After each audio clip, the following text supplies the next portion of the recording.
I want you to do something a little radical right now, like wherever you are listening to this. Yeah, just take a second. Exactly. I want you to literally unclench your jaw. Just let it go. Drop your shoulders. Most of us don't even realize we're tensing up, you know? Right. And look, I don't care if you just finished, a grueling 12-hour shift on the hospital ward, or if you just stepped off a loud, dusty job site. Or even if you're just mentally exhausted from staring at screens all day long. Leave it at the door. It's over. You are officially entering quiet mode. So just take a deep breath. That's the baseline we need for this. It really is. And now I want you to look at the phone sitting next to you, or maybe the smartwatch on your wrist. Every single time that screen lights up, every time it buzzes, it steals exactly 23 minutes of your life. Welcome to the deep dive. It really is a staggering number to confront when you put it like that. 23 minutes Yeah. from one buzz. Yeah, because we tend to measure interruptions in like the seconds it takes to glance at a screen, right? Whoa! We completely ignore the massive cognitive debt we incur the moment we look away from our deep work. And that cognitive debt, that is exactly the central target of our mission today. Okay, let's unpack this. We are exploring The Sovereign Architect's Guide by Chillstar 08. Specifically, episode 6, which is titled Deep Work Dynamo, How to Finish Your Week in 4 Hours. Right. And if you remember, in our last deep dive, we talked about installing drawing those boundaries and reclaiming your personal space. But clearing the space is just step one. It actually reveals a much deeper, much more intimidating problem. Yeah, the void. What are we actually supposed to be building in that silence we just fought for? Because if we don't have a blueprint, the noise of the world is just going to rush right back in to fill it. Oh, for sure. We have this natural horror of a vacuum. The second our schedule opens up even slightly, our instinct is to pack it with activity. We just have to be doing something constantly. Exactly. We are culturally conditioned to equate motion with progress. Yeah. But Chillstar 08 introduces a really brilliant distinction here. She talks about the trap of idling. I love this concept so much. Think about a car engine, right? Mm-hmm. The engine is running, the pistons are firing, it's burning through all this expensive fuel, making a ton of noise and vibration. But the car is in park. Yes, it isn't going anywhere, and that is what most of our daily quote-unquote busyness looks like. We feel incredibly productive because we are in constant motion. Right. You check a text message while you're sitting at a stoplight. Or you answer a quick email while walking from your car to the front door. You stare at a spreadsheet on your laptop while, your family dinner is sitting right in front of you, literally getting cold. And that right there is the illusion of productivity. You end your day feeling physically and mentally depleted because you were constantly doing something. So you didn't actually do anything that matters. Exactly. If you step back and evaluate your legacy, the deep, meaningful work, the art, the business strategy, the relationships. Right, the relationships that actually move your life forward. None of it progressed. You spent 8 hours idling. You were everywhere, which means you were truly nowhere. Man, that hits hard. And this brings us back to that terrifying 23-minute statistic from the research she cites. I don't want to just gloss over this. No, we definitely shouldn't. Because understanding the mechanism behind it is crucial. Why does a 5-second distraction cost us almost half an hour? It basically comes down to how our prefrontal cortex manages working memory. Your brain is not a computer processor that can just run multiple applications in parallel. Right. We can't actually multitask. Exactly. When you are doing deep work, say writing a complex proposal, your brain loads this massive fragile web of context into your working memory. Like holding all the pieces of a puzzle in your hands at once. Yes. You are holding multiple variables, ideas, tones all at once. So when your phone buzzes and you glance at a text from your partner asking about groceries, your brain is forced to execute a context switch. So it has to dump all the proposal data just to load the grocery data. It literally flushes the working memory buffer, yeah. It has to process the new rules and the emotions associated with that text message. Wow. And then when you turn back to the proposal, you cannot just pick up where you left off. Your brain has to laboriously rebuild that entire web of context from scratch. Oh, I hate that feeling. Were you just staring at the screen like, what was I even saying? Right. It has to retrieve the thread of your argument. Remember the tone you were using, recall the variables. That rebuilding process takes an average of 23 minutes of cognitive effort, And it burns a ton of energy doing that, right? massive amounts of glucose. That explains so much. I mean, that is why people hit 5 p.m. and feel physically exhausted, almost sick to their stomachs. Even if they've just been sitting in a really nice ergonomic chair all day. Exactly. They haven't been doing deep work. They've been doing cognitive gymnastics, just constantly flushing and reloading their working memory. They are burning fuel just to stay in park. So, okay, let me bring in what I like to call the transformer concept here. Because our focus is like an electrical grid. If you have, 50 browser tabs open, you are leaking energy as raw, unusable heat rather than concentrated light. That's a great way to look at it. So if we are all acting like our focus is this cheap, renewable resource, how do we stop being what Chillstar '08 calls a subject to the pings of the world? I mean, how do we actually become the architect of our attention? Well, what's fascinating here is how she frames the philosophical shift we need. She says utility does not equal value. Oh, say that again. Utility does not equal value. Right. In the modern workforce, we have been completely conditioned to believe that being constantly available makes us valuable. Like if you answer a Slack message in 3 seconds, you're the hero. Exactly. You are praised as a good worker.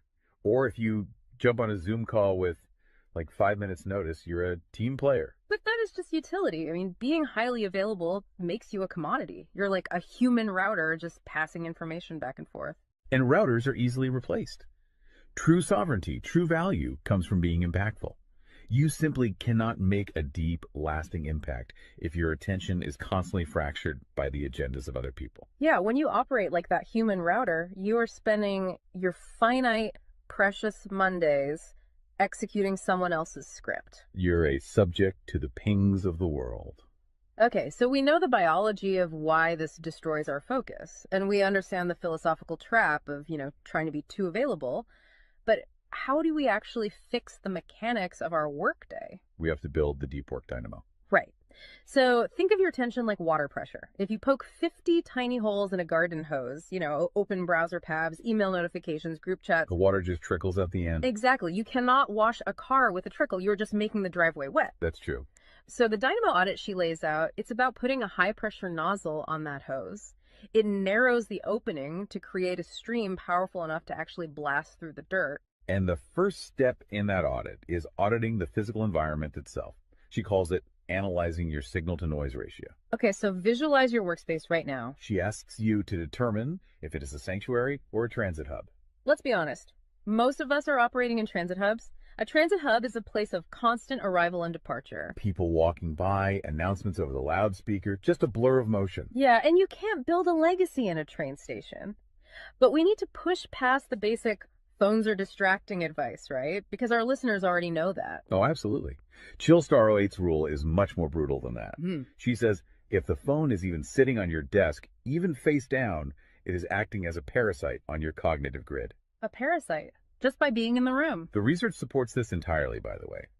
The mere presence of a smartphone in your visual field, even if it is completely powered off, measurably reduces your cognitive capacity. Because your brain is having to actively expend energy to ignore it, right? Exactly. It is running a background process that just keeps saying, don't check the phone, don't check the phone. That is energy being actively stolen from your primary task. So sovereignty literally begins the moment you physically remove the device from the room, put it in a drawer down the hall. Close the door. Make the physical environment quiet. But okay, let's say you've done that. That doesn't stop your own brain from creating internal noise, right? Like trying to juggle 5 projects at once. How do we fix the internal wiring? That brings us to the second pillar of the audit, which is the batch wiring rule. This directly addresses the danger of switching fatigue, which we touched on with that 23-minute penalty. Right, the cognitive glucose burn. Yeah.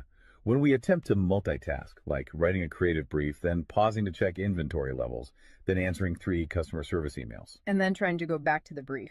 Right. We are grinding our mental gears to dust. We are switching between entirely different cognitive states. Because creative writing uses a completely different part of the brain than calculating inventory, obviously. They require entirely different operating frequencies.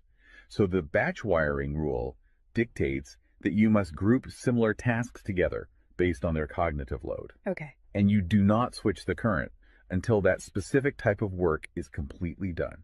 You do all your deep analytical thinking in one high voltage burst. And then you save all your reactive administrative stuff for a separate lower voltage block later in the day. Precisely. It's all about staying in one gear. Like if you are driving up a really steep hill, you don't constantly shift between first gear and fifth gear. You lock into the gear that provides the right torque and you just ride it out. That's a perfect analogy. But okay, here's where it gets really interesting. This leads to the third pillar of the audit, and this is where I actually need to seriously push back on the source material a bit. She calls this the zero access window. Ah, yes. This is usually where the resistance starts for people. Because it sounds impossible for a normal person. She says you cannot just plan to be focused, right? You have to legally schedule it. You have to lock in one sovereign hour. Yeah, 1 hour where you are legally dead to the outside world. No boss, no family, no, hey, do you have a second for a quick question? Just you and the blueprint. It's extreme, yes. But let's do a reality check here. I mean, I see how that works for a solo digital entrepreneur or a freelance writer, but what about someone whose literal job description is to be available? Right, like an IT support specialist. Or a floor manager, or a nurse on a ward, or even, a parent at home with a toddler. How do they justify just vanishing? It feels like this advice only applies to a very specific, privileged type of worker. That is the most common and, frankly, the most valid hurdle to this entire system. But we really have to look at how the principle scales, and we have to look at the internal psychology of the worker. Okay, walk me through that. First, let's address the context of Chillstar '08's own life.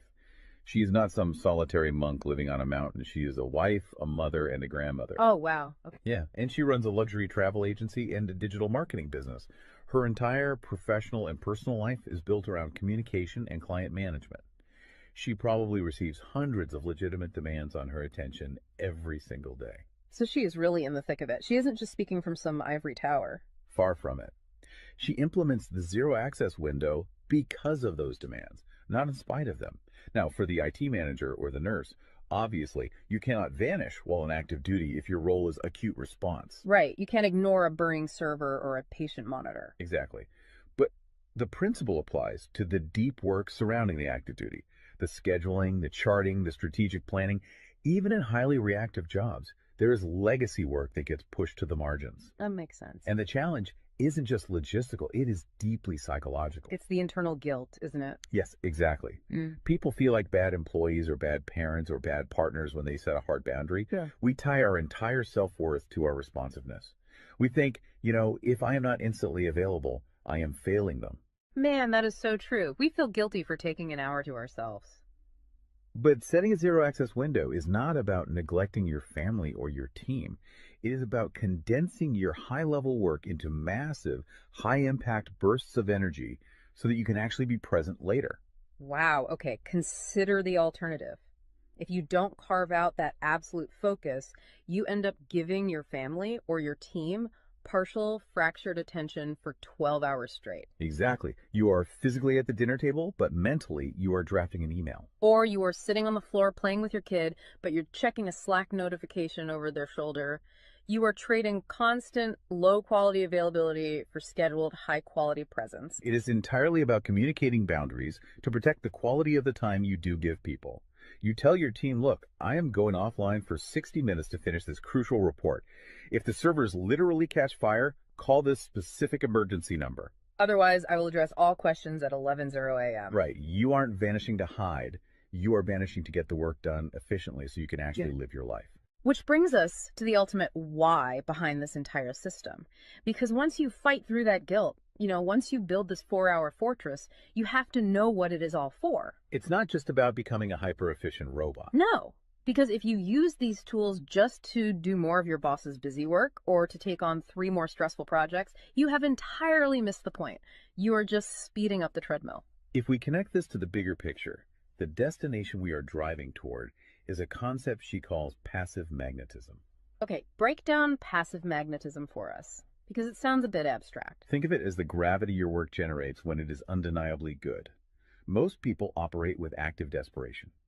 They are loudly networking, constantly posting, aggressively chasing clients or promotions. Just relying on sheer volume to get noticed. Right. Passive magnetism is the exact opposite. It is the ability to attract results, clients, wealth, legacy, or respect through the undeniable quality of your deep work. Because you actually took the time to build something substantial rather than just talking about building it. Yes, when you engage the deep work dynamo, you produce work so concentrated and so valuable that it acts as a magnet. You don't have to chase the market comes to you. And the ultimate prize of achieving that passive magnetism isn't just more work. The prize is time. Time is the ultimate currency. The dream of the sovereign architect is to finish an entire week's worth of business output in just 4 hours.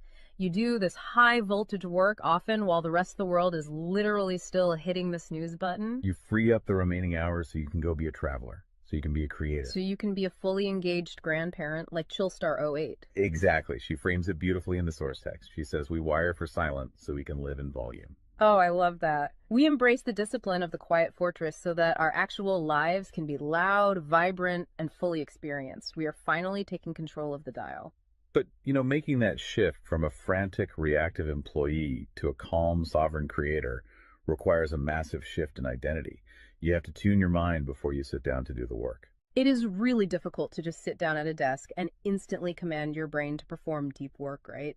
Especially if you've spent the last hour navigating traffic and listening to the news. You need a transition ritual to cross that threshold. And Chillstar 08 provides something for this transition called the Chillstar's Creed. It is designed to be a grounding frequency. It really centers you. Yeah, so I want you, the listener, to use this. I want you to imagine a slow, steady heartbeat in the background. Just a deep, resonant 528 hertz frequency. Just let the frequency of these words settle into your mind before you initiate your deep work. Ready? Take it in. I am grounded in peace. I am reaching for my stars. My light is my own. I am a star and I will shine bright. I will reach for the sky. I release what was. I embrace what is becoming. Using a creed like that is just such a powerful behavioral trigger. It really shifts your state. When you speak those words, even just internally, you are consciously reminding yourself that your light, your focus, your energy is your own. It does not belong to your inbox. This does not belong to the algorithm. Right. You are releasing the frantic energy of the morning and embracing the sovereign focus of the architect. So we always want to translate this high-level theory into ground-level reality for you. We don't want you to just listen to this and go right back to idling. Definitely not. Here's your 1% install. This is your micro-win to take action on this deep dive immediately. Tomorrow morning, before the world starts demanding your attention, before you check a single news site or open your email, I want you to set a timer for exactly 60 minutes. Put your phone in another room entirely. Yes, physical distance. Do not open any extra browser tabs. Pick one legacy task, just one, and flip the switch on your very first sovereign hour. And be prepared for it to feel incredibly uncomfortable at first. Your brain will crave the dopamine hit of a notification. Oh, you will feel an almost physical itch to check your messages. But if you can sit in that silence, if you can endure that initial friction, you will watch the dynamo start to spin. You will enter that flow state, and the old blueprints of hustling and grinding will be completely burned away. And look, if you want the actual templates to automate this piece, the specific tools and step-by-step guides to build the system out completely and protect your location-independent freedom, you can join the Sovereign Fortress on the Chillstar 08 school community. All the blueprints are there waiting for you. They really are. As we wrap up this deep dive, I want to leave you with one final thought to explore on your own. We have spent this entire session talking about the mechanics of work. We've talked about condensing your week's output into just 4 hours of pure, undistracted focus. But if you actually achieve that, you're going to be faced with a beautiful, kind of terrifying question. What's that? Who are you going to become in the remaining 164 hours of your week? What if your true legacy has absolutely nothing to do with what you produce while you are busy, but entirely to do with who you are when you are finally completely silent? Wow. Unclench that jaw. Drop those shoulders. Step into the quiet. Go be great and flip the switch. We'll see you on the next deep dive.